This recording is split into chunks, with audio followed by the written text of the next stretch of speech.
Nobody lives in this house. But every night, at exactly 9:15 p.m., the lights turn on. And I have no idea why. It started last winter. I was walking home one evening. It was cold. The street was quiet. Then I saw something strange. A house across the street was full of light. Every window was glowing. But there was a problem. That house had been empty for years. No cars. No visitors. No one living there. So I stopped and watched. The lights stayed on for a few minutes. Then they turned off. Everything went dark.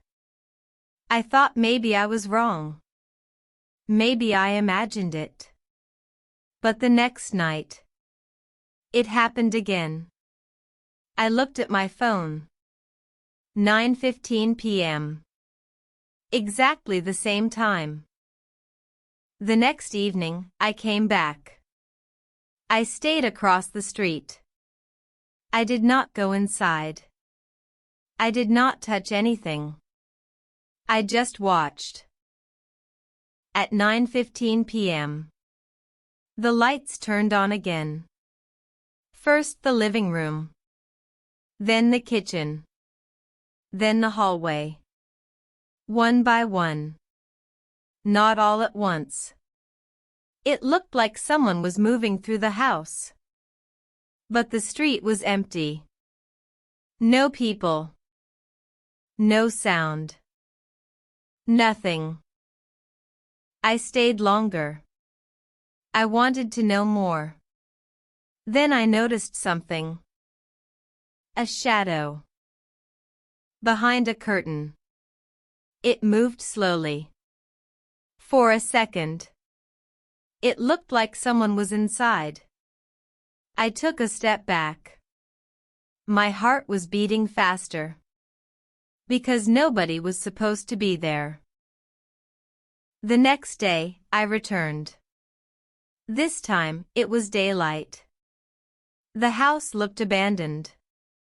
The paint was old. The yard was empty. Everything looked forgotten. I looked through the windows. The rooms were empty. No sofa. No table. No chairs. Nothing. Just empty rooms. So what had I seen the night before? I decided to find an answer. I contacted the local office. They knew the house. And they explained everything. The lights were connected to a timer system. Every night, at 9:15 p.m., they turned on automatically. Room by room. The city installed the system years ago. The lights make the house look occupied. That helps prevent break-ins. No one lives there. Not anymore. The mystery was solved. Or at least, most of it. Because I still think about that night. I still remember the shadow behind the curtain. It looked very real. Maybe I imagined it. Maybe it was just the light. I don't know. But every time I walk past that house at night, I look at the windows. Just for a second. Waiting to see if anything moves again.